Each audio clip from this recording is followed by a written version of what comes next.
Hello all. TET డిఎస్సికి prepare అవుతున్న చాలా మందికి ఒక డౌట్ అయితే ఉంటుంది. అసలు తెలుగులో ఏం చదవాలి, ఎన్ని మార్క్స్కి వస్తుంది, ఏం ప్రిపేర్ అయితే తెలుగు పేపర్ మనం బాగా అటెంప్ట్ చేయగలమని చెప్పి చాలా మందికి ఒక డౌట్ అయితే ఉంటుంది. వాళ్ళు ఏంటంటే ప్రిపేర్ అవ్వాలనుకుంటారు, బట్ వాళ్ళకి ఏం ప్రిపేర్ అవ్వాలి అనేది సరిగ్గా తెలీదు. చాలా కన్ఫ్యూజ్ అవుతారు. చాలామంది చేసే మిస్టేక్ ఏంటంటే ఒక ప్రాపర్ టైం టేబుల్ అనేది లేకుండా ప్రిపేర్ అవుతారు. దానివల్ల ఏం జరుగుతుందంటే అసలు మనం ఏం చదవాలనుకుంటున్నాము, ఏం చదివాము, ఎక్కడి వరకు మనం చదవాలనుకున్నది కంప్లీట్ అయ్యింది అనేది చాలా కన్ఫ్యూజన్ వల్ల వాళ్ళు ఎంత హార్డ్ వర్క్ చేసినా సరే సిలబస్ అనేది కంప్లీట్ చేయలేకపోతారు. సో ఆ కన్ఫ్యూజన్ ఏమీ లేకుండా మనకి తెలుగులో మొత్తం 30 క్వశ్చన్స్ అయితే వస్తాయి. ఆ 30 క్వశ్చన్స్కి 30 మార్క్స్ అయితే వస్తాయి. ఈ 30 మార్క్స్లో కేవలం గ్రామర్ చూసుకుంటే మీరు బాగా 25 మార్క్స్ అటెంప్ట్ చేయగలుగుతారు తెలుగు సబ్జెక్ట్ నుంచి. అయితే ఈ గ్రామర్ కూడా అసలు ఏం చదవాలి, ఎక్కడి నుంచి స్టార్ట్ చేయాలి అని చాలామంది కన్ఫ్యూజ్ అవుతారు. అసలు తెలుగు గ్రామర్లో ఎన్ని టాపిక్స్ ఉన్నాయో కూడా చాలామందికి తెలియదు.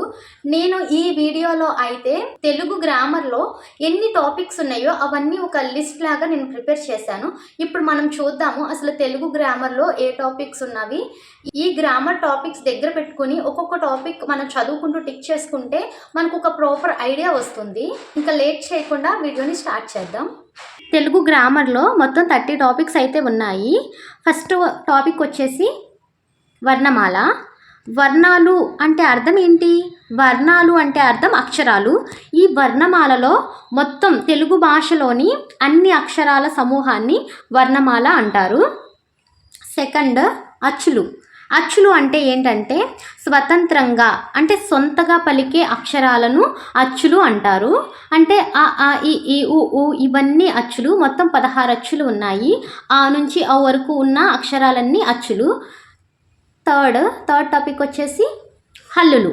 హల్లులు అంటే ఏంటంటే అచ్చుల సహాయంతో పలికే అక్షరాలను హల్లులు అంటారు. ఉదాహరణ క, క, గ, గ ఇవన్నీ మనం ఎలా పలుకుతున్నాము? అచ్చుల సహాయంతో పలుకుతున్నాము. ఇప్పుడు మనం కా పలికినప్పుడు ఆ పలుకుతుంది కదా. హల్లులు అంటే అచ్చుల సహాయంతో పలికేవి హల్లులు. నెక్స్ట్ పదాలు. పదాలు అంటే ఏంటంటే అక్షరాలు, కొన్ని అక్షరాలు కలిసి అర్థం వచ్చే రూపాన్ని పదం అంటారు. అంటే ఇప్పుడు ఫర్ ఎగ్జాంపుల్ ల అనే అక్షరం, త అనే అక్షరం, ఇవి రెండు కలిపితే ఒక అర్థవంతమైన పదం ఏర్పడింది. అంటే లత అదొక పేరు ఏర్పడింది కదా. అది ఒక అర్థవంతమైన పదం ఏర్పడుతుంది కదా అక్షరాలు కలిసి, దాన్నే పదాలు అంటారు. నెక్స్ట్ తత్సమ పదాలు అంటే సంస్కృతం నుంచి ఎలాంటి మార్పు లేకుండా వచ్చిన పదాలను తత్సమ పదాలు అంటారు. ఉదాహరణకి దేవుడు, గురువు, విద్య, ధర్మం ఇవన్నీ తత్సమ పదాలు. ఇక్కడ సంస్కృతం అంటే ఏంటి? ప్రాచీన భారతీయ భాష. అది తెలుగులో చాలా పదాలు సంస్కృత భాష నుంచే వచ్చాయి. ఇవేంటంటే తత్సమ పదాలు అనేవి ఏంటంటే సంస్కృతం నుంచి ఎలాంటి మార్పు ఉండవు, ఎలాంటి మార్పు లేకుండా వచ్చే పదాలనే తత్సమ పదాలు అంటారు.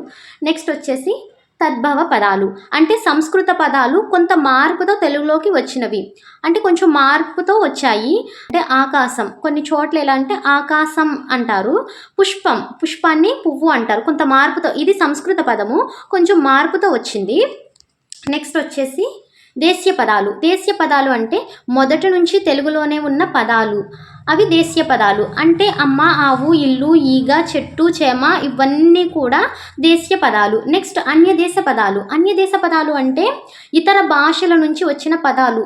అంటే కుర్చీ, బస్సు, సబ్బు ఇవన్నీ. సబ్బు అనే పదం అరబిక్ నుంచి వచ్చింది, అన్యదేశం నుంచి వచ్చిన పదాలు అవి. మనకి ఇవి చాలా ఇంపార్టెంట్. మనకి టెట్ అండ్ డిఎస్సిలో ఎలా అడుగుతారంటే క్వశ్చన్ వచ్చేసి దేవుడు, పుష్పం, సబ్బు ఈ మూడిటిలో మనకు ఆప్షన్స్ ఇస్తారు. ఇందులో తత్సమ పదం ఏమిటి అని అడుగుతారు. ఇందులో తత్సమ పదం ఏంటిది? దేవుడు. అలాగా అడుగుతారు. మనం చూసుకోవాలి, ఇవన్నీ చదువుకోవాలి. నెక్స్ట్ వచ్చేసి సందులు. సందులు అంటే ఏంటంటే రెండు పదాలు లేదా అక్షరాలు కలిసినప్పుడు జరిగే మార్పునే సంధి అంటారు. సందులు తెలుసు కదా మీకు, అన్ని సందులు చూసుకోవాలి. సవర్ణ దీర్ఘ సంధి, గుణ సంధి, యనాదేశ సంధి, వృద్ధి సంధి, అవన్నీ ఎన్ని సందులు అయితే ఉంటాయో అన్ని సందులు చూసుకోవాలి. మనం ఒక్కొక్క టాపిక్ ఇంకా డీటెయిల్గా కూడా చెప్పుకుందాము ఫర్దర్ వీడియోస్లో. నెక్స్ట్ సమాసాలు అంటే ఏమిటంటే 2 లేదా అంతకంటే ఎక్కువ పదాలు కలిసి ఒకే పదంగా మారడాన్నే సమాసం అంటారు. నెక్స్ట్ వచ్చేసి విభక్తులు. విభక్తులు అంటే ఏంటి? వాక్యంలో నామవాచకానికి సంబంధాన్ని తెలిపే ప్రత్యయాలనే విభక్తులు అంటారు. అంటే ఎలా అంటే ఒక పదానికి మరో పదానికి మధ్య ఉన్న సంబంధాన్ని తెలిపే పదాలు. రాముకు ఇచ్చాను పెన్ను, రాముకి పెన్ను ఇచ్చాను. ఇక్కడ రాము కు అనేది విభక్తి. నెక్స్ట్ రాముతో ఆడుకున్నాను, రాముతో. ఇవన్నీ విభక్తులండి. కు, తో, కి ఇవన్నీ విభక్తులు. విభక్తుల్లో మొత్తం 7 విభక్తులు ఉంటాయి. ప్రథమ విభక్తి, ద్వితీయ విభక్తి, తృతీయ విభక్తి, చతుర్థి విభక్తి, పంచమ విభక్తి, షష్ఠి విభక్తి, సప్తమి విభక్తి. ఈ విభక్తులన్నీ చూసుకోవాలి కంపల్సరీ. నెక్స్ట్ కారకాలు. క్రియతో నామవాచకానికి ఉన్న సంబంధాన్ని కారకం అంటారు. రాము కలంతో లేఖ రాశాడు. ఇక్కడ కర్త ఏమిటి, కారకం ఏమిటి, కర్మ ఏమిటి? రాము అనేది కర్త అంటే పని చేసిన వారు. కారకం అంటే దేనితో రాశాడు లేఖ? కలంతో, పెన్తో రాశాడు కదా. కలం అనేది మనకి కారకం. నెక్స్ట్ ఏం రాశాడు?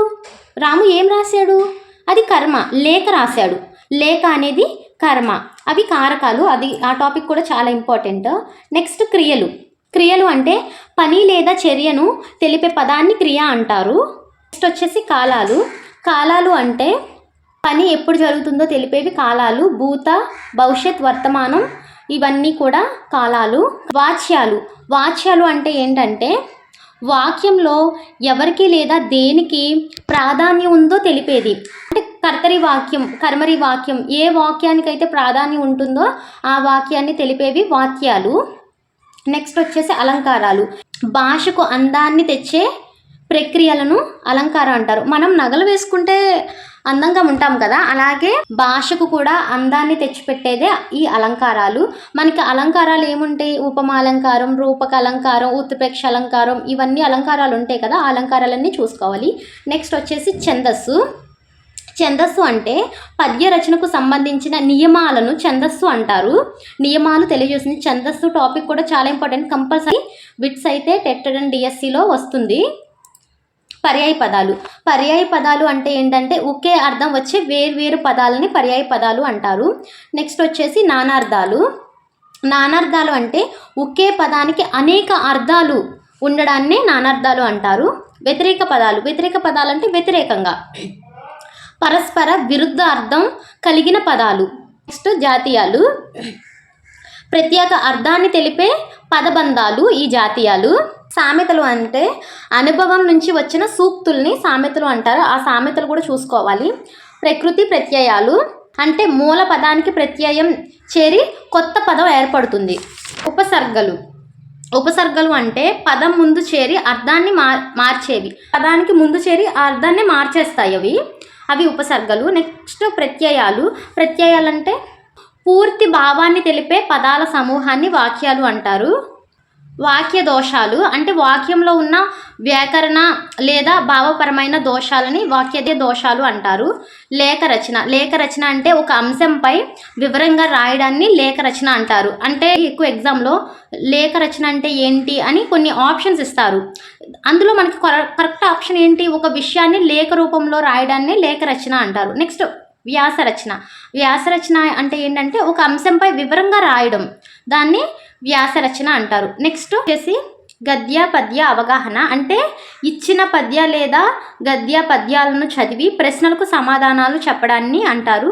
నెక్స్ట్ 31 టాపిక్ కూడా ఒకటి ఉందండి. అదేంటంటే తెలుగు సాహిత్యం. ఎస్జిటి పేపర్ రాసేవాళ్ళు 3rd to 6th వరకు, ఎస్ఏ పేపర్ రాసేవాళ్ళు 6th to 10th వరకు మనకి ఏవైతే తెలుగు టెక్స్ట్ బుక్స్ ఉన్నాయో ఆ టెక్స్ట్ బుక్స్లోని ఆ పాఠం యొక్క కవుల గురించి, ఇంకా ప్రముఖ కవుల గురించి, వాళ్ళ రచనలు, విషయాలు అంటే వాళ్ళ బిరుదులు, ఇంకా ఏమైనా అవార్డ్స్ ఉంటాయి కదా వాళ్ళకి, ఆ అవార్డ్స్, వాళ్ళకి ఏదైనా వాళ్ళు దేనిలో అయినా ప్రసిద్ధులైతే దాని గురించి, వాళ్ళు రాసిన పుస్తకాలు, వాళ్ళు ఎప్పుడు పుట్టారు, ఎప్పుడు మరణించారు, ఏ ఊర్లో పుట్టారు, ఏ జిల్లాలో పుట్టారు, ఇవన్నీ కూడా చూసుకోవాలి. నెక్స్ట్ టెక్స్ట్ బుక్ అంతా మనకి పాఠాలన్నీ రీడింగ్ ఇవ్వాలి. నెక్స్ట్ ఆ పాఠం ప్రకృతి ఇతివృత్తం కూడా చూసుకోవాలి. వీడియో నచ్చితే ఒక చిన్న లైక్ చేసి మన ఛానల్ని సబ్స్క్రైబ్ చేసుకోండి. మీకు ఇవ్వాలనుకుంటే కమెంట్ చేయండి. Thank you for watching.